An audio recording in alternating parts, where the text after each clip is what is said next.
Bom dia, irmãos. Esse programa é um estudo bíblico de forma dinâmica, com convidados, pastores presbiterianos, e nós vamos abordar também temas atuais e temas sugeridos pelos irmãos. Queremos apresentar o nosso convidado de hoje, o reverendo Ben-Hur Judá. Fala, Ben-Hur. E aí, então, obrigado pelo convite. Me sinto honrado aí pelo convite de poder participar aí desse programa com você. Você está em Varginha, né, Ben-Hur? Estou em Varginha. Até 2018, trabalhei na Igreja do Jardim Canadá, em Nova Lima. E aí, ano passado, foi meu primeiro ano aqui em Varginha. Voltei aí para a minha região, né, de origem. Ah, legal. E a quantos quilômetros da sua cidade aí? Cara, é uns 50 quilômetros, Então por aí. tá dentro de casa. Pertinho, 50, 60 quilômetros. Eu acho no máximo 60 quilômetros, não é muito mais que isso. Se for mais, né? Porque talvez seja menos. Isso aí. Cintia tá bem, Levi? Graças a Deus, estamos bem aqui. Bem na quarentena. Bem na quarentena. Estamos aí, né? Nessa clausura. Mas tá bom. Tá bom, né? Tá bom, é bom. Graças a Deus. Pelo menos a gente está preservado até agora, assim, nada nos aconteceu. Tá certo. Irmãos, nós vamos abordar hoje o tema do capítulo 1 da Confissão de Fé de Westminster, essas escrituras sagradas. Então, nós vamos ler alguns trechos, o reverendo Ben-Hur vai comentar também.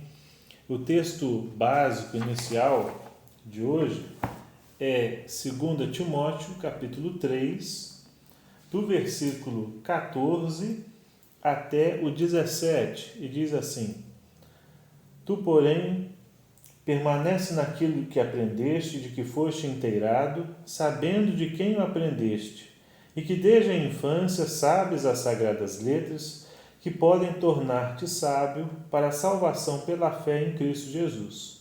Toda a Escritura é inspirada por Deus e útil para o ensino, para a repreensão, para a correção, para a educação na justiça, a fim de que o homem de Deus seja perfeito e perfeitamente habilitado para toda boa obra. Com esse texto básico, nós começamos o estudo de hoje, que é o capítulo 1. Você vai precisar da confissão de fé. Se você não tem a confissão de fé, você pode baixar gratuitamente na Play Store, tem a confissão de fé. Tem também no aplicativo da igreja. Então, no aplicativo da Igreja Presbiteriana de Barra do Piraí, você tem um PDF da confissão de fé, que é o capítulo 1. Eu vou ler aqui, Ben-Hur, e a hora que você quiser comentar, você dá um stop aí e faz seu comentário, tá bom? Da Escritura Sagrada. Ainda que a luz da natureza e as obras da criação e da providência manifestam de tal modo a bondade, a sabedoria e o poder de Deus, que os homens ficam inexcusáveis, todavia não são suficientes para dar aquele conhecimento de Deus e de sua vontade necessário à salvação. Por isso foi o Senhor servido em diversos tempos e diferentes modos, revelar-se e declarar à sua igreja aquela sua vontade, e depois, para melhor preservação e propagação da verdade, para o mais seguro estabelecimento e conforto da igreja, contra a corrupção da carne e malícia de Satanás e do mundo, foi igualmente servido fazê-la escrever toda. Isso torna a Escritura Sagrada indispensável, tendo cessado aqueles antigos modos de Deus revelar a sua vontade ao seu povo. Esse primeiro capítulo, ele por si só, ele já é assunto aí para muito tempo, né? Uma coisa que eu acho interessante é que a confissão de fé, ela começa falando a respeito da autoridade da Escritura, né? Escritura, como sendo aí o primeiro assunto da confissão de fé. Eu acho que isso é importante, principalmente porque ainda hoje existe alguma resistência em relação ao estudo, né? Ou mesmo a subscrição de credos e confissões. Essa rejeição ela tem uma aparente piedade, né? Quando na verdade não existe, desde o início da história da igreja, qualquer tipo de fundamento consistente que seja contrário à adesão de credos e confissões, né? Na verdade, quando você vê Paulo instruindo Timóteo, falando para Timóteo que ele deveria preservar, né, e propagar um padrão de sãs doutrinas ou palavras, né, ele está fazendo alusão justamente a esse conteúdo doutrinário que pode ser evidente, né, e presente aí nos credos e nas confissões. Então, existe uma resistência, como se fosse uma forma de preterir a Escritura, quando na verdade a própria confissão de fé, ela fala, né, logo no seu primeiro capítulo, da Escritura como sendo a autoridade última, né, inclusive sobre os credos e as confissões.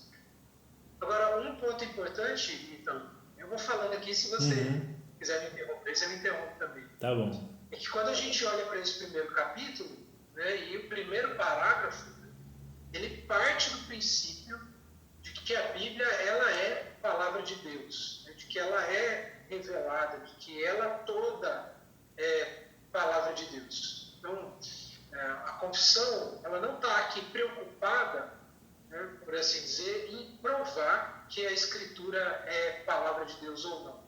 Ela parte desse princípio, ela parte desse pressuposto, né? Ou seja, ela não parte do pressuposto da dúvida. Ela é ou não palavra de Deus, então agora a gente vai testar ou provar isso. Mas ela parte do pressuposto da fé. A Bíblia é palavra de Deus. E a partir daí, então, ela faz as suas considerações. Então, pelo que você falou até agora, a confissão de fé não suplanta a Bíblia, né? Pelo contrário, o que a confissão de fé está trazendo até agora, né, que nós lemos, é que a Bíblia é a palavra de Deus, né? Então, esse argumento de que a confissão de fé, nós estamos equiparando a Bíblia, não é isso. É que, na verdade, o que a confissão de fé está fazendo é resumindo a Bíblia, né? Então, é um resumo sistematizado, orientado das Escrituras, que nos ajudam a conhecer as Escrituras, né? E partindo desse ponto, que as Escrituras são a palavra de Deus, né? É a palavra de Deus, nós ficamos seguros. É melhor do que você chegar numa denominação, por exemplo, que não tem nenhum credo, né? Numa confissão. Exatamente. E fica a vontade soberana do pastor, do dirigente, e ele pode ter ideias, né, segundo o querer dele, né, diferente do que a confissão está apresentando. É interessante o que você falou, porque o Carl Trueman, né, naquele livro Imperativo Confessional, uma das coisas que ele afirma lá é que não existe uma igreja onde não haja um credo. Não existe uma igreja onde não haja uma confissão. Toda igreja tem seu credo e toda igreja tem sua confissão, né? O simples fato de dizer a Bíblia é palavra de Deus, isso é uma formulação dogmática, né? Isso é um conceito dogmático doutrinário. Isso é uma confissão de fé. O problema de igrejas que não abraçam formalmente credos e confissões é que, ainda que elas tenham credos e confissões, esses credos e confissões eles são subjetivos e eles não podem ser testados ou provados, ficando assim, como você falou, a critério do pastor. Então, a hora que ele quiser mudar de opinião a respeito de um assunto, ele muda e ninguém pode falar nada, porque afinal de contas ele é a autoridade última da igreja, né? Então, outra coisa que você falou eu achei interessante é que a as confissões, né, a confissão de fé, ela é uma espécie de resumo, né, um resuminho, né, por assim dizer, das principais doutrinas das Escrituras, né? Então, uma das coisas que eu costumo dizer na igreja é que a confissão de fé, bem como os catecismos, né, catecismo maior e breve, eles são uma apresentação das doutrinas das Escrituras de forma sistemática, né? Porque não é o que a gente vê no texto da Escritura propriamente falando, porque você tem ali a história da redenção, né? E ao longo dessa história, dessa narrativa, você consegue perceber os pontos doutrinários dos quais a confissão de fé faz menção. A diferença é que na confissão de fé a gente vê essa doutrina sendo exposta de forma lógica e sistemática, né, por assim dizer. Ao passo que essa não é a proposta da Bíblia, né? Apresentar as doutrinas de forma sistematizada, por assim dizer. Na Bíblia a gente conhece as doutrinas ao ir lendo, né, e aprendendo, e o que a confissão de fé tem feito então é um resumo para os novos crentes, né, para os oficiais inclusive, para que a gente tenha de modo bem explícito o que nós cremos. A Bíblia já traz, mas ela faz esse arranjo dos pontos, né, para que fique bem explícito a nossa fé.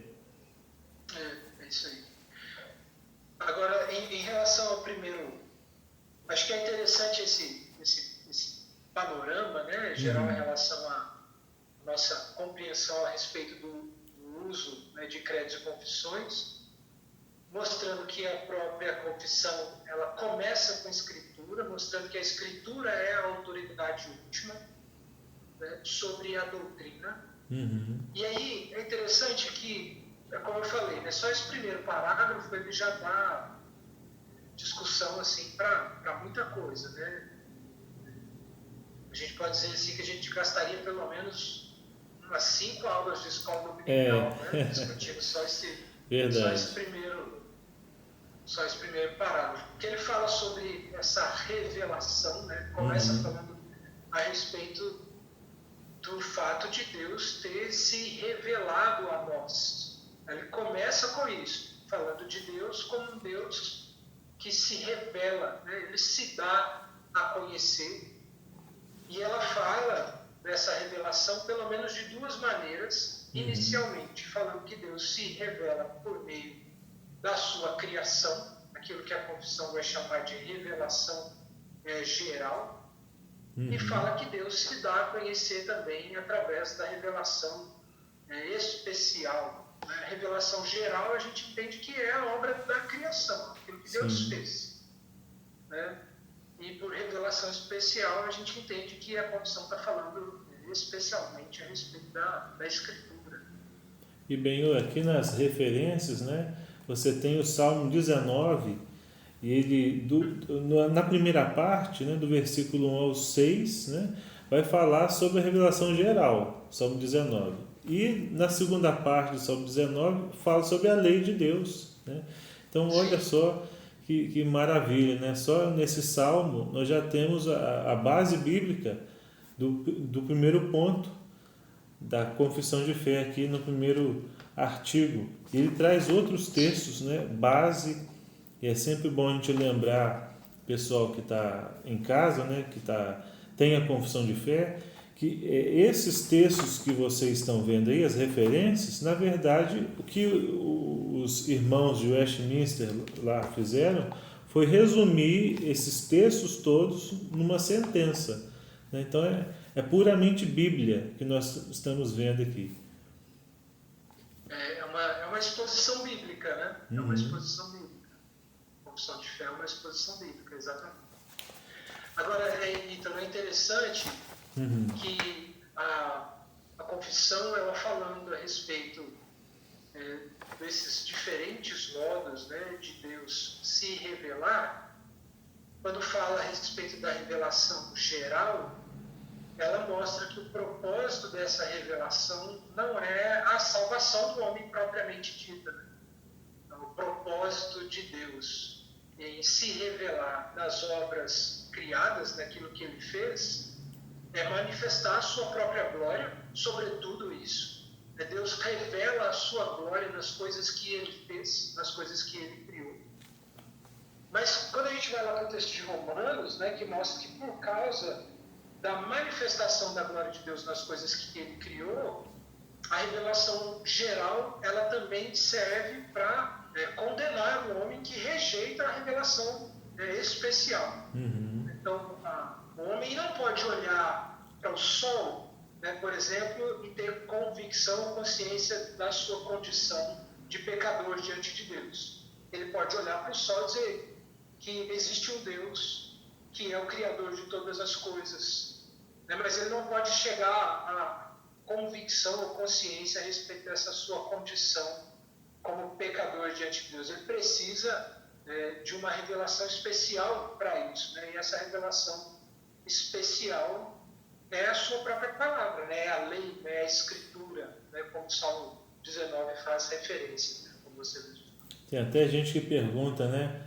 Mas o índio que mora lá na Amazônia, né, e ninguém nunca levou a palavra para ele, será que ele vai ser condenado porque ninguém levou a palavra, o missionário ainda não chegou lá, nessa tribo desconhecida? Como é que fica, né? Já ouviu essa... Você vê que esse questionamento ele é básico, né? Toda uma aula de escola dominical que você der, alguém vai fazer essa pergunta. Mas e o índio? Né? Coitado dele, o índio é tão puro, né? É tão inocente, ele não tem pecado. Né? É igual aquele conceito de que criança não peca, né? Criança não tem pecado nenhum. A gente acha que o índio também é um sujeito puro. E aí, agora você vê incoerência, né? O missionário que é um miserável, porque ele vai lá e prega. Se o índio está salvo sem a pregação, o missionário vai lá e prega. O índio rejeita, aí o índio vai para o inferno, né? Então... Mas é muito interessante, né? Aí, olha que interessante que é. O fato do homem ter pecado contra Deus, né, isso o impede de dar glória a Deus a partir do conhecimento de Deus, mediante revelação geral. Então, qual é o problema, né? O que o índio faz de modo prático, né? Quando ele olha para o sol, ou ele olha para o rio, ou olha para uma planta, né, para uma árvore, ele não... É o que Paulo vai dizer aos Romanos, né? Eles passam a adorar a criatura ao invés do Criador. O índio, ele olha para o sol e ele não chega à consciência do seu pecado ou conhecimento de Cristo, e sequer ele consegue dar glória a Deus, atendendo ao propósito inicial, né, da própria revelação natural. Mas ele olha para o sol e, ao invés de achar que existe um Deus, que é o Criador de todas as coisas, ele vai dizer que o sol é Deus. Ele olha para a criatura e ele faz da criatura o seu próprio Deus. Então, o porquê de pregar para o índio, por exemplo, por que o missionário tem que ir lá? É porque o único meio dessa distorção ser corrigida é por meio da revelação especial, é por meio da Escritura. Então, a revelação geral, ela tem como propósito glorificar a Deus, mas também condenar o homem. É o homem que rejeita a palavra, ou mesmo o homem que não tenha acesso à revelação especial, mas ele vai ser condenado porque Deus revelou naquilo que ele criou. Quer dizer, o único meio dessa situação ser corrigida, né, é por meio da revelação especial que é a Escritura. Não existe salvação por ignorância, né? A salvação é pela graça, né? Pela graça de Deus. Exatamente. A lei está aí, né? Se você conhece ela ou não, isso não é problema da lei, né? Isso é problema seu. O que você precisa fazer é se sujeitar a ela. Isso aí. Vamos passar para o segundo ponto? Sob o nome de Escritura Sagrada, ou Palavra de Deus escrita, incluem-se agora todos os livros do Antigo e do Novo Testamentos, todos dados por inspiração de Deus para serem a regra de fé e prática. E aí ela traz a lista dos livros, 66 livros da Bíblia. E aí o ponto 3. Os livros geralmente chamados apócrifos, não sendo de inspiração divina, não fazem parte do cânon da Escritura, não são, portanto, de autoridade da Igreja de Deus, nem de modo algum podem ser aprovados ou empregados, senão como escritos humanos. Algum comentário, Benhur, sobre esse ponto? Rapaz, esse tema é interessante porque talvez você tenha visto, né, nas últimas semanas aí, tá uma discussão em torno da fala de um rapaz, né, chamado Vitor Azevedo, né, que andou dizendo por aí que a Bíblia não é palavra de Deus, né, e que dizer que a Bíblia é palavra de Deus é limitar a Deus e limitar a sua palavra. Né? Não sei se você já ouviu isso. Vi. Então, então aquilo que nós cremos, né, a partir de uma teologia histórica provada e aprovada, né, ao longo da história, é que a Bíblia ela é de fato palavra de Deus e ela é de capa a capa, né, em seus 66 livros. Uma coisa que no primeiro parágrafo fala é que Deus registrou a sua revelação para proteção da igreja. Isso é um dos pontos que a confissão fala, né? Para a propagação dessa revelação, mas também para a proteção da revelação, bem como para a proteção da igreja. Então Deus revela a si mesmo e ele registra o conteúdo dessa revelação na Escritura para que a igreja seja preservada, né? Inclusive contra heresias como essa, que afirmam que a palavra de Deus, a Escritura Sagrada, ela não é a palavra de Deus, né? E que dizer que ela é palavra é limitar a palavra de Deus, porque a gente está restringindo a palavra de Deus a um livro, né? Isso é uma espécie de conceito barthiano, né, de inspiração das Escrituras, né? Eu lembro do Ulisses dizendo no seminário, né, que as pessoas mudam, mas que as tendências ficam, né? Dizendo isso para afirmar que as heresias elas nunca mudam, elas são sempre as mesmas, né? Elas podem vir numa roupagem diferente, né? E hoje ela vem numa roupagem teen, né? Jovem, adolescente, essa coisa que agrada os ouvidos, né? A heresia sempre agradou os ouvidos, né? Dificilmente uma heresia ela agride os ouvidos, né? Só que na verdade o que a gente está vendo é a repetição de algo que já foi reprovado na história da igreja ao longo dos séculos aí. Então a Escritura ela é palavra de Deus de capa a capa, né? Nós temos vários textos bíblicos que afirmam isso. Por exemplo, 2 Timóteo é o texto que você leu aí no começo, né? Capítulo 3, né? Versículo 16, por exemplo, o texto vai dizer: toda a Escritura é inspirada por Deus e útil para o ensino, para a repreensão, para a correção da justiça.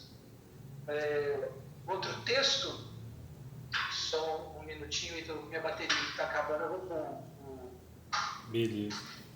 pode chegar aqui na tomada.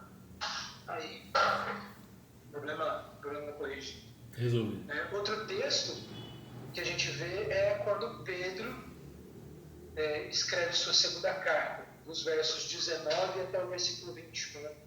É uma declaração extraordinária, né, de Pedro. Ele diz assim: temos assim mais confirmada a palavra profética, e fazeis bem em entendê-la, como a uma candeia que brilha em lugar tenebroso, até que o dia clareie e a estrela da alva nasça em vosso coração. Sabendo primeiramente isso, que nenhuma profecia da Escritura provém de particular elucidação, porque nunca jamais qualquer profecia foi dada por vontade humana. Entretanto, homens santos falaram da parte de Deus, movidos pelo Espírito Santo. Uhum. Então, inicialmente é isso, né? De que toda a Bíblia ela é palavra de Deus. Não é diferente daquilo que talvez algumas pessoas digam, né? Que ela contém, dizendo que parte é, parte não é.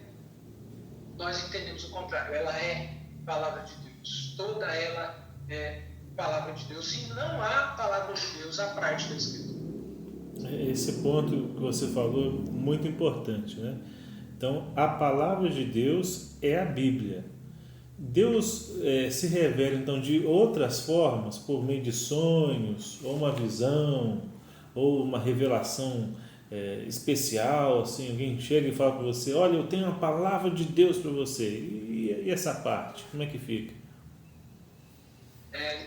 Isso aí seja provavelmente teve aula, né? Também com o reverendo Ludigero lá no seminário, e ele dizia o seguinte: se alguém disser para você, eu tenho a palavra de Deus para você, você tem que virar e falar assim, eu rejeito. A não ser que essa pessoa abra a Bíblia e leia a Bíblia. Porque a palavra de Deus é a Escritura. O que nós entendemos é que esses antigos modos de Deus se revelar e se dar a conhecer cessaram.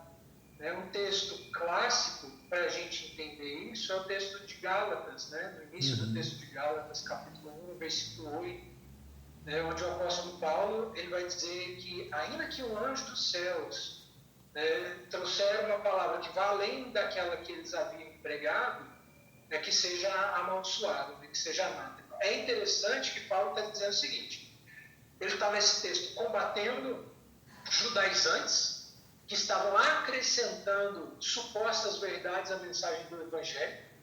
E para combater esses judaizantes, ele está dizendo o seguinte: olha, nem nós apóstolos podemos acrescentar, porque ele está dizendo assim, ainda que nós, isso lá no versículo 8, ou mesmo um anjo, então ele começa dizendo, olha, ainda que nós apóstolos trouxermos alguma coisa que vá além daquilo que foi ensinado para vocês, seja rejeitado. Então, mesmo os apóstolos se submetiam à autoridade da Escritura.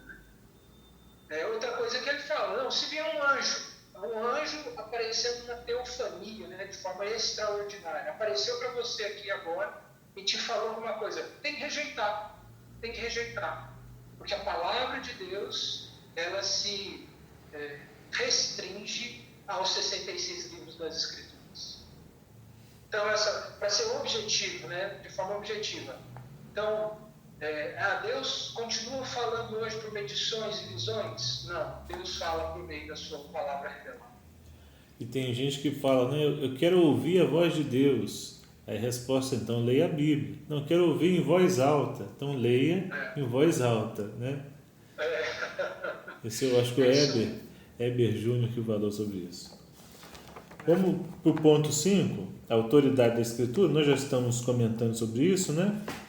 E diz assim: a autoridade da Escritura Sagrada, razão pela qual deve ser crida e obedecida, não depende do testemunho de qualquer homem ou igreja, mas depende somente de Deus, a mesma verdade, que é seu autor. Tem, portanto, de ser recebida, porque é palavra de Deus. Isso é interessante, porque um argumento do catolicismo romano é que a igreja é quem deu a Bíblia, a igreja é quem criou a Bíblia. E aí, partindo desse princípio, a igreja tem a autoridade última, inclusive a autoridade sobre a própria Bíblia. Por isso a igreja pode dizer coisas que a Bíblia não diz. Só que, na verdade, o entendimento bíblico não é esse. O entendimento reformado, o entendimento protestante, é justamente o contrário. A igreja, ela reconhece a autoridade da Escritura, mas ela não outorga autoridade à Escritura. São coisas muito diferentes, são coisas bem distintas. A igreja, enquanto instituição, ela reconhece a autoridade da Bíblia. Nós, como protestantes, fazemos isso. Nós reconhecemos a autoridade da Bíblia, mas nós não outorgamos autoridade, porque a autoridade da Bíblia não é proveniente da igreja, mas ela é proveniente do próprio Deus. Por que a Bíblia é a autoridade absoluta? É porque Deus é o autor da Bíblia. Ele é quem redigiu, por assim dizer, cada uma das páginas dos 66 livros que compõem essa biblioteca, que compõe a Bíblia. Então, a igreja ela pode reconhecer a autoridade da Escritura, e ela deve fazê-lo, mas ela não outorga a autoridade da Escritura. Então, isso é interessante, Ítalo, porque até um conteúdo talvez até um pouco mais teórico, acerca da formação do cânon da Escritura. Mas, por exemplo, tentar ser mais sucinto possível. Quando a gente olha, por exemplo, para o primeiro século, o próprio exercício do ministério de Jesus, já havia um consenso entre a comunidade judaica acerca dos livros que compunham o cânon do Antigo Testamento. Então, ali, durante o ministério de Jesus, dentro da comunidade judaica, já havia um consenso a respeito de quais eram os livros que compunham o cânon do Antigo Testamento. Ou seja, quais livros eram reconhecidos como palavra autoritativa de Deus. E ele mesmo cita esses livros nas suas falas, nos seus ensinos. Perdão, não entendi. Ele mesmo cita os livros, que de mim diz respeito à lei, os salmos, os próprios ensinos de Jesus são ensinos que você leva em conta citações dos próprios livros, que já eram reconhecidos, a Septuaginta na época, Exatamente. Então, você vê, já havia um reconhecimento por parte da comunidade judaica acerca dos livros que compunham o cânon do Antigo Testamento. O próprio Senhor Jesus, ele autentica esse reconhecimento quando ele cita, como você falou, em seu ensino, os textos do Antigo Testamento, seja fazendo referência à lei, seja fazendo referência aos profetas. Ele cita o texto do Antigo Testamento em cada um dos livros que compunham esse cânon. Agora, se a gente pensa, por exemplo, no cânon do Novo Testamento, os livros que compõem o cânon do Novo Testamento, diferente daquilo que se diz, entre os anos 90 e 100 depois de Cristo, já havia uma espécie de consenso a respeito de quais eram os livros que compunham o cânon do Novo Testamento. E aí, formalmente falando, talvez a data, se eu estiver errado você me corrija, onde houve uma autenticação formal, um reconhecimento formal a respeito de quais livros compunham o texto do Novo Testamento, essa data se deu mais ou menos em 367 depois de Cristo. Mas quase 200 anos antes, já havia um reconhecimento por parte da igreja, dos pais da igreja, acerca de quais livros compunham o texto do Novo Testamento. E do cânon como um todo. O próprio Orígenes, cita praticamente todo o Novo Testamento, nos seus ensinos, faltando alguns versículos. Então, os pais da igreja já tinham recebido os livros do Novo Testamento como palavra de Deus e já estavam ensinando sobre isso. Sim, exatamente. Além de Orígenes, Atanásio, e outros pais da igreja. Aí uma questão interessante é em relação aos livros apócrifos. E os livros apócrifos? Qual é o lugar deles aí no cânon bíblico? É interessante porque não há nenhum tipo de proibição em ler esses textos como livros históricos. Não há um problema. O problema é outorgar a autoridade divina a esses livros. Por que é um problema? Primeiro porque no primeiro século, onde já havia um consenso na comunidade judaica acerca dos livros que compunham o texto do Antigo Testamento, nenhum desses livros eram reconhecidos. nem Jesus não cita, né? Jesus não faz referência aos livros apócrifos.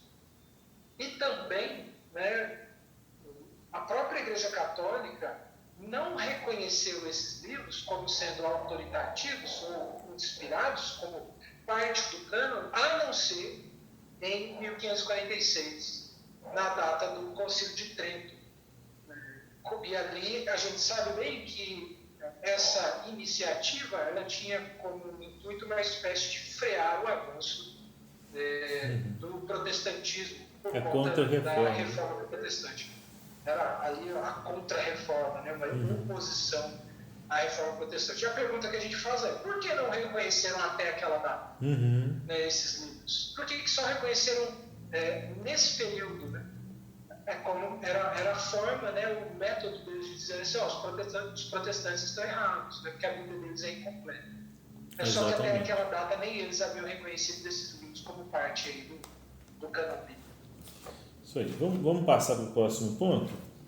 Pelo testemunho da Igreja, podemos ser movidos e incitados a um alto e reverente apreço pela Escritura Sagrada, a suprema excelência do seu conteúdo, a eficácia da sua doutrina, a majestade do seu estilo, a harmonia de todas as suas partes, o escopo do seu todo, que é dar a Deus toda a glória, a plena revelação que faz do único meio de salvar-se o homem, as suas muitas outras excelências incomparáveis e a completa perfeição são argumentos pelos quais abundantemente se evidencia ser ela a palavra de Deus. Contudo, a nossa plena persuasão e certeza da sua infalível verdade e divina autoridade provém da operação interior do Espírito Santo, que pela palavra e com a palavra testifica em nosso coração. Isso é interessante porque é como a gente falou no começo, né? Nosso ponto de partida para o estudo da Bíblia, né, é o pressuposto da fé. Então a gente parte do princípio de que a Bíblia é a palavra de Deus. E a partir daí, então, é que a gente faz teologia, né? A gente faz teologia a partir do pressuposto da fé, não do pressuposto da dúvida. Então, esse parágrafo, de alguma forma, ele remete a isso, porque ele mostra que existem evidências externas que autenticam, né, a Escritura e que dão testemunho a respeito da sua inspiração, do seu caráter, né, divino, sendo esses elementos gramaticais, elementos culturais, a harmonia que existe entre os textos, são elementos que autenticam, que dão testemunho acerca do caráter inspirado e divino da Escritura. Mas que, sobretudo, nós podemos ter convicção a respeito da natureza da Escritura pelo testemunho do Espírito Santo no nosso coração. Então, isso é interessante, porque, embora as evidências externas elas não sejam desprezíveis, elas são úteis, né, e de alguma forma importantes, né, até para a apologética, talvez. A nossa fé não é absurda, né? Nós não estamos acreditando em algo que seja impossível de ser entendido, que não tem nenhum argumento, mas é a fé que é o ponto principal e não todos esses argumentos, né, apresentados pela Escritura e pela história, né, manuscritologia e tudo mais. É interessante que a confissão ela fala de testemunhos, né? Eu acho que a gente pode chamar isso aqui de testemunhos externos, como quando ela fala, por exemplo, da excelência do conteúdo, a eficácia da doutrina, o seu estilo, né? E aqui o estilo literário, né? Por assim dizer, a diversidade literária que existe no todo da Escritura, a eficácia, a majestade, a harmonia de todas as suas partes, mostrando que a Bíblia ela não são uma coletânea de textos isolados que não têm relação entre si, mas nós vemos, por exemplo, cumprimentos de profecias do Antigo Testamento no Novo Testamento. O próprio Senhor Jesus é um cumprimento das profecias do Antigo Testamento. E outros personagens do Novo Testamento como sendo cumprimentos de profecias do Antigo. Então, tudo isso são testemunhos, né, que autenticam a natureza e a autoridade da Bíblia. Mas, sobretudo, né, a ação do Espírito Santo agindo no nosso coração, nos convencendo da verdade. Então, um texto que eu gosto muito para falar a respeito disso, que é quando Paulo escreve aos Coríntios, na sua primeira carta, e ele fala que as coisas espirituais, elas só se discernem espiritualmente. Então, é por isso que você pode ter muitas pessoas, por exemplo, que olham para a Escritura e se, por assim dizer, se apaixonam por ela. Acham um livro intrigante, é um livro bonito, é um livro poético, é curioso. Pessoas que estudam muito a Escritura e conhecem a Bíblia. Citam de cor, até textos, né? Mas falta algo essencial. Exatamente. Então, assim, é possível ficar admirado pela Escritura a partir dessas evidências externas. E é como você falou, né? Nossa fé, ela não é uma fé irracional, ela não é absurda, né? Essa expressão é boa, ela não é absurda. Ela é lógica, faz sentido, né? Nossa fé, ela tem coerência, né? E a partir, obviamente, do texto da Escritura. Mas a única forma da gente ter um conhecimento, né, e um reconhecimento, por assim dizer, salvífico, né, da autoridade da Escritura é por meio do testemunho interno do Espírito Santo no nosso coração. E aí eu te pergunto, baseado no que nós lemos aqui, a Bíblia tem erros? Rapaz, a Bíblia não tem erros, né? Ela é inerrante. Tem uma expressão do John Frame que é interessante, se eu não me engano é o John Frame mesmo que fala isso, onde ele define o que seria inerrante. Ele vai dizer assim, o que em termos simples, a gente quer dizer quando afirma que a Bíblia é inerrante. De forma simples, o que a gente está dizendo é que a Bíblia ela é verdadeira e que ela nunca nos diz que é mentira. Então, de forma bem simples, né? Eu não sei se eu estou citando a fonte certa. Eu acho que é o John Frame mesmo, sabe, que diz isso. Que define inerrância assim. É que ela é verdade e ela nunca nos diz o que não é verdade. Ou seja, ela é verdadeira, todo o seu conteúdo é verdadeiro, e ela nunca nos diz o que é mentira, ou ela nunca nos diz mentira. Então, esse seria um dos atributos, né, da Escritura. Ela é inerrante. Ela não tem erros. Legal. Passar para o próximo ponto. Todo o conselho de Deus, concernente a todas as coisas necessárias para a glória dele, para a salvação, fé e vida do homem, ou é expressamente declarado na Escritura, ou pode ser lógica e claramente deduzido dela.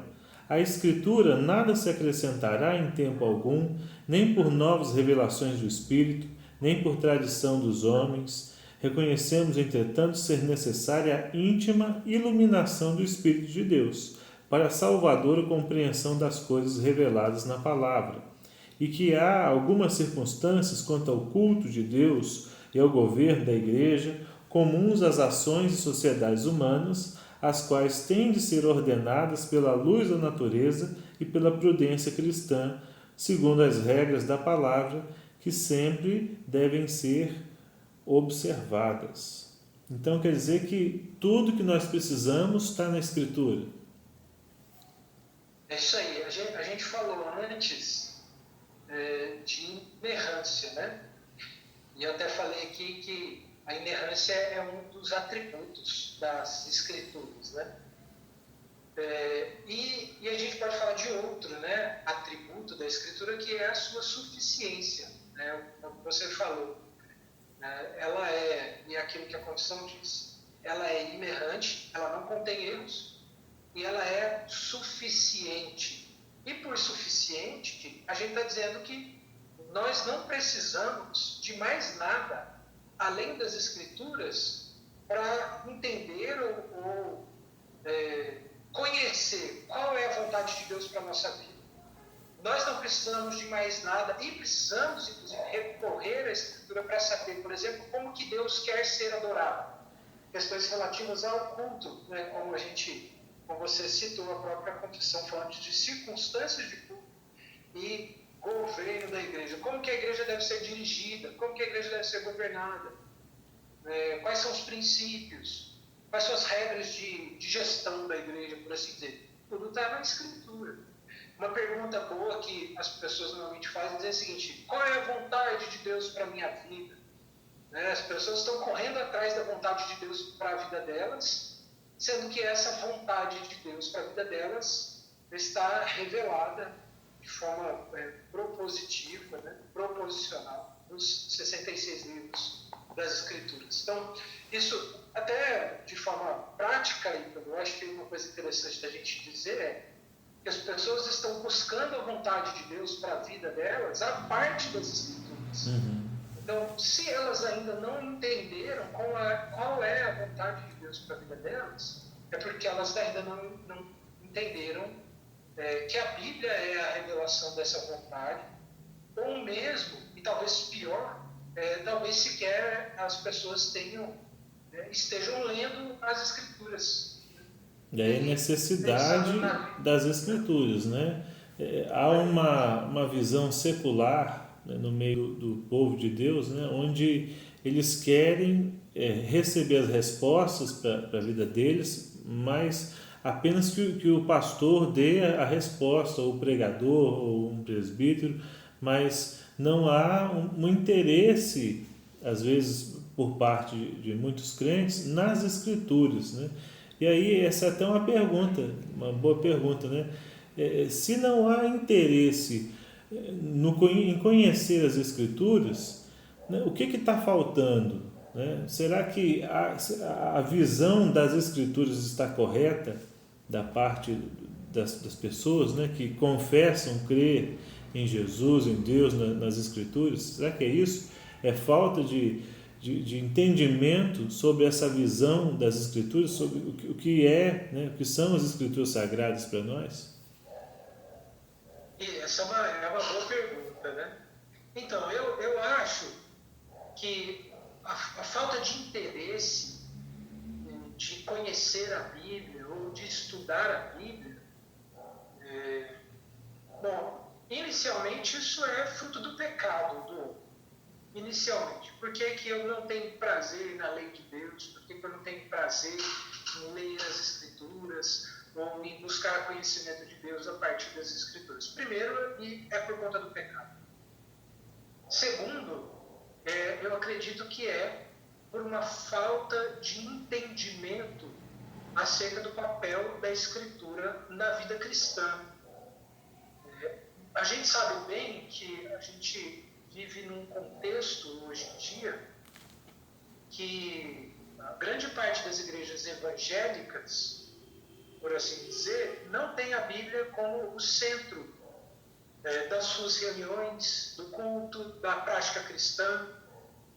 Há um apelo à experiência, né, em detrimento do conhecimento e do estudo da palavra, do estudo propriamente falando. Muitas pessoas, inclusive, usam aquele texto de forma equivocada, dizendo que a letra mata, né? Como se isso fosse, de alguma forma,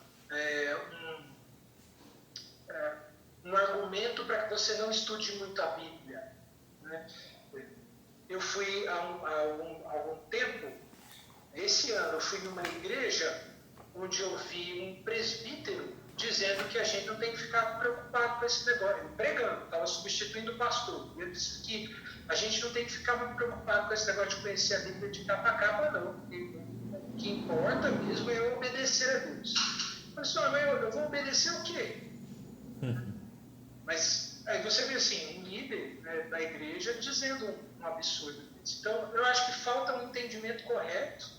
Eu acho que isso é uma das coisas, né? Fruto do pecado, falta um entendimento correto a respeito do lugar da Bíblia na vida cristã, no culto público. Eu achei Acho muito. Só te cortando. disse, né? Achei interessante Reverendo Ageu, nesse tempo de quarentena, ele colocou uma postagem assim: os 66 livros da Bíblia estão disponíveis para leitura nesse período de quarentena. Não perca, né? Não perca essa promoção, essa oportunidade, né? Então, e por outro lado, né? Muitos alegam falta de tempo. E agora? Será que é falta de tempo? Até conversando com amigos pastores, né? Teve um pastor que falou assim, colocou num grupo lá de pastores: mas os jovens têm tempo para assistir uma live de sertanejo de 3, 4 horas, né? E falam depois que não tem tempo para ler a Bíblia. Quer dizer, então, será que é falta de tempo ou falta de interesse? Né? Exatamente. Eu diria assim, acho que talvez até para ser mais, digamos assim, mais duro, então eu acho que às vezes o que falta é conversão. Sabe? Às vezes o que falta é conversão. Porque se você não conhece a Bíblia, se você não conhece a Deus, se você não conhece a palavra de Deus, em que Deus você acredita? Qual é o Deus em quem você acredita, se não é o Deus da Bíblia? Porque para você dizer que é um crente em Cristo, você precisa conhecer a Bíblia. Se você não conhece a Bíblia, que Deus você está adorando? Que Cristo você está adorando? Se a gente ama a Deus, a gente ama a sua palavra. Né? O Salmo 119, né? O Salmo da palavra, né? O Salmo da lei, o salmista está falando dele, do amor dele pela palavra, né? O amor dele pela lei. Por que ele ama a lei? Por que ele ama a palavra? Porque ele ama a Deus. Então, se eu amo a Deus, eu amo a sua palavra, né? E na sua lei eu medito de dia e de noite, né? Eu inculco ela na mente e no coração dos meus filhos. Eu ensino ela aos meus filhos. Então, às vezes, pode parecer muito extremo, né? Mas às vezes eu acho que falta conversão. É conversão. Boa. Vamos passar para o próximo parágrafo, então. Na Escritura, não são todas as coisas igualmente claras em si, nem do mesmo modo evidentes a todos. Contudo, as coisas que precisam ser obedecidas, cridas e observadas para a salvação, em uma ou outra passagem da Escritura, são tão claramente expostas e aplicadas que não só os doutos, mas ainda os indoutos, no devido uso dos meios ordinários, podem alcançar uma suficiente compreensão delas. E aí, Benhor? Esse daí é interessante, porque, assim, primeiro, né, o texto da confissão admite que existem coisas na Bíblia que são difíceis de entender, né, são difíceis de compreender. Se eu não me engano, né, o capítulo 3 da confissão, capítulo 2 da confissão, perdão, falando sobre Deus e da Santíssima Trindade, é interessante que ele fala sobre a impossibilidade de nós compreendermos a Deus. Mas fala da possibilidade de nós conhecermos a Deus. Então, eu acho que o fato de que na Bíblia existem coisas que são difíceis de compreender, isso está intimamente relacionado à incapacidade que a gente tem de compreender Deus. Se eu não me engano, né, o Chad Van Dixon, né, que é o comentário, escreveu um comentário que foi recentemente publicado pela Cultura Cristã, ele fala que isso se dá pelo fato de ser impossível que algo infinito caiba dentro de algo que é finito. Né? Então, assim, como a nossa mente finita pode compreender aquilo que é infinito, isso é impossível. Mas nós podemos conhecê-lo. Então, o fato de haverem coisas difíceis na Bíblia de serem compreendidas, isso está intimamente relacionado com a impossibilidade que a gente tem de compreender Deus. Mas aquilo que a confissão diz é que essas coisas difíceis de serem compreendidas, apesar de difíceis, não são impossíveis. Então isso é um ponto. Tem coisas que são difíceis de entender, mas não são impossíveis de entender. Então isso é uma questão. Agora, uma coisa que que pacifica a questão, né, é que a confissão diz que, no entanto, embora algumas coisas sejam difíceis de entender, né, aquilo que é necessário para que você chegue ao conhecimento salvífico de Cristo e possa viver em conformidade com o Evangelho, isso está claro para todo mundo. Uhum. Então, seja o doutor em teologia, ou seja, o irmãozinho mais simples da igreja que não teve a possibilidade de fazer um curso formal de teologia, que só tem a 4ª série do primário, né, tudo aquilo que você precisa conhecer para chegar ao conhecimento salvífico de Cristo está claramente revelado nas páginas das Escrituras. Então, você pode ter dificuldade de entender um texto como, por exemplo, Efésios capítulo 1, né, Romanos capítulo 5, 6, mas João 3,16 todo mundo entende. Uhum. É isso aí. Outra parte 8 aqui. O Antigo Testamento em hebraico, língua original do antigo povo de Deus, e o Novo Testamento em grego, a língua mais geralmente conhecida entre as nações no tempo em que ele foi escrito, sendo inspirados imediatamente por Deus e pelo seu singular cuidado e providência, conservados puros em todos os séculos, são por isso autênticos. E assim, em todas as controvérsias religiosas, a Igreja deve apelar para eles como para um supremo tribunal.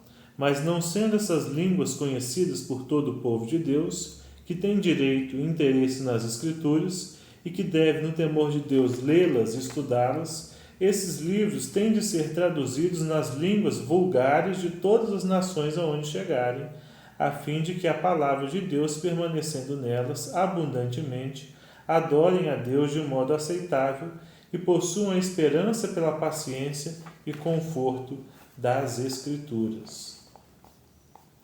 A exegese é importante, então, bem? Mas é importante, né? A exegese é importante. É um parto, né? Uhum. Mas é importante. É importante demais. É interessante porque aqui ele está falando que a igreja deve recorrer às línguas originais como sendo uma espécie de tribunal, né? Ou de última instância, né? Que vai decidir acerca das controvérsias teológicas, doutrinárias. Por exemplo, deixa eu dar um exemplo aqui. O pessoal quer fazer ceia online. E aí como que a gente faz? Nós olhamos, né, os textos da Bíblia e vamos ver se tem razão, né, e argumento na Bíblia para que isso seja feito. Né? E já foi publicada uma excelente exegese do texto de 1 Coríntios 11 pelo Andrew Jumper, né, pelo reverendo João Paulo Tomás de Aquino, que descartou a possibilidade de ter uma ceia online. Então, para isso é válido? Sem sombra de dúvidas, né? Sem sombra de dúvidas. O texto de 1 Coríntios, ele deixa claro para a gente que a ceia ela deve ser celebrada de forma comunitária, né? Eu vi, inclusive, uma afirmação do Weber Júnior, que eu achei muito interessante dizer também, que um dos aspectos que definem o sacramento não são apenas os elementos, mas a refeição compartilhada. Né? Como é que você compartilha uma refeição online? Né? Não tem. Fizeram até drive-thru, rapaz. Não sei se ficou sabendo. O drive-thru, o pessoal foi para um lugar lá, aí passou o diácono, deve ser de moto, né? Entre os carros, entregando o kitzinho, né? E na hora lá todo mundo buzinou, agora é a hora de participar, né? Então foi uma... Aí, Ítalo, você vê assim, isso aí é um absurdo, né? Uhum. Isso é um absurdo. É teológico, né? É bíblico, é um absurdo olhando para as Escrituras. Então, por exemplo, né, não é incomum as pessoas dizendo assim, mas isso aí é doutrina de pastor de gabinete, né, de gente que não está envolvido com a com a igreja. vida prática da igreja. Né? Teologia é uma coisa, prática é outra. Mas você vê assim, não existe fundamento para, inclusive, essa afirmação das Escrituras, de que você pode fazer distinção entre aquilo que é teológico e aquilo que é prático. Né? Na verdade, toda boa prática, ela redunda de boa teologia. Né? Se você não tem uma boa teologia, a sua prática também não vai ser piedosa, não vai ser uma prática boa.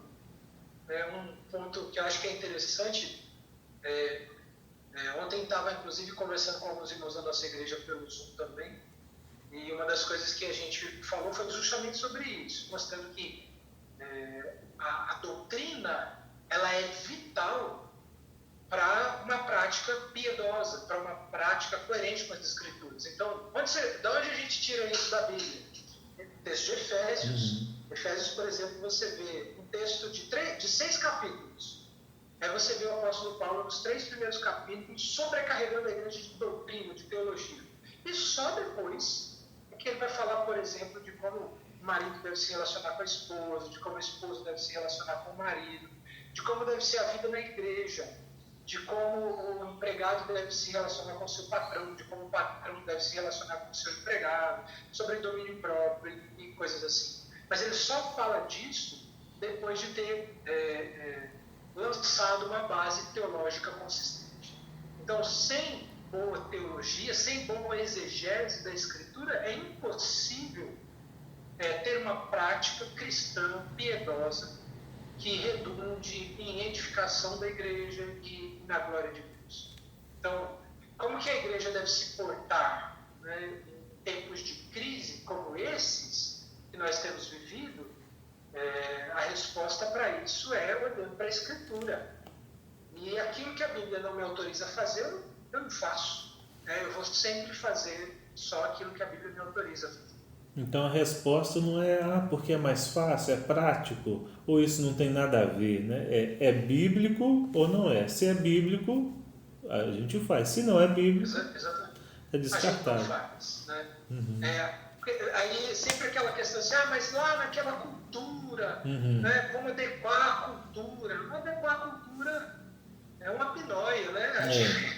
A gente tem que adequar a cultura à palavra de Deus, não adequar a palavra de Deus à cultura, né, ao contexto social e geográfico. Isso aí. Ponto 9 diz assim: a regra infalível de interpretação da Escritura é a mesma Escritura. Portanto, quando houver questão sobre o verdadeiro e pleno sentido de qualquer texto da Escritura, sentido que não é múltiplo, mas único, esse texto pode ser estudado e compreendido por outros textos que falem mais claramente. Uma coisa que é interessante, então, tem muita coisa, né? Cada sentença dessa daí, por assim dizer, material para muita coisa, né? Não é à toa que a Comissão de Fé e os catecismos demoraram muitos anos para serem construídos. Então, não é elaboração do dia para a noite.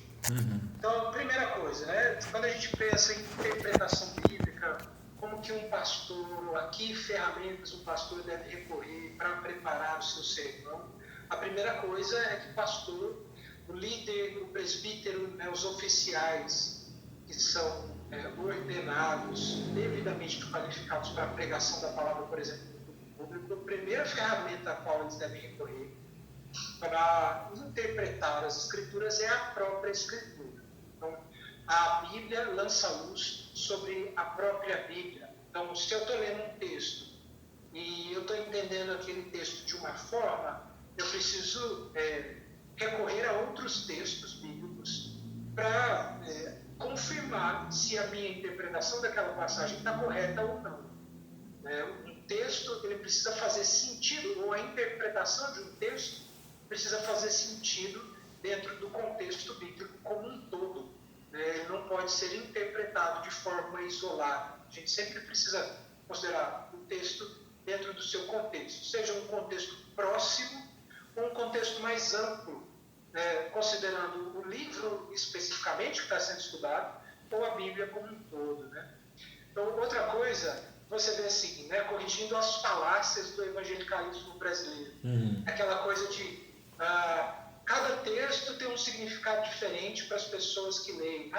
Eu li esse texto e Deus falou uma coisa no meu coração. Né? Você leu e entendeu de outra forma.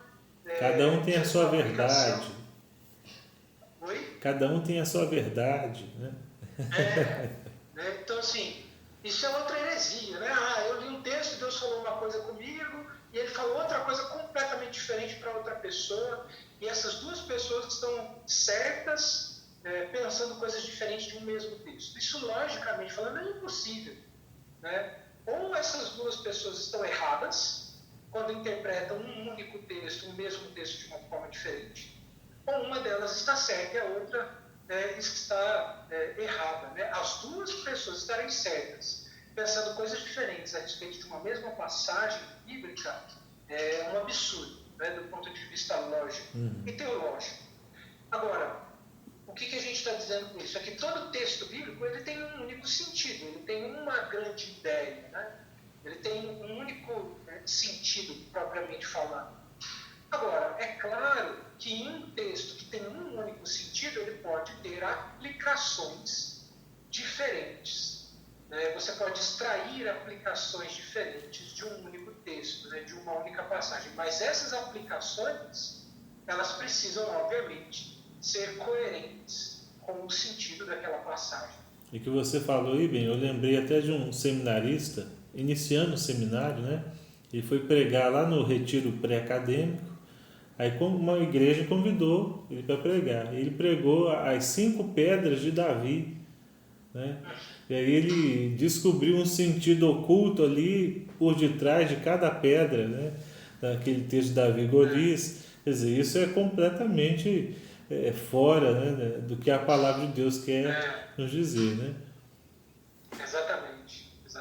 Não tem um sentido oculto, né? Há um sentido que a própria Bíblia interpreta a Escritura, né? A Escritura interpreta a própria Escritura.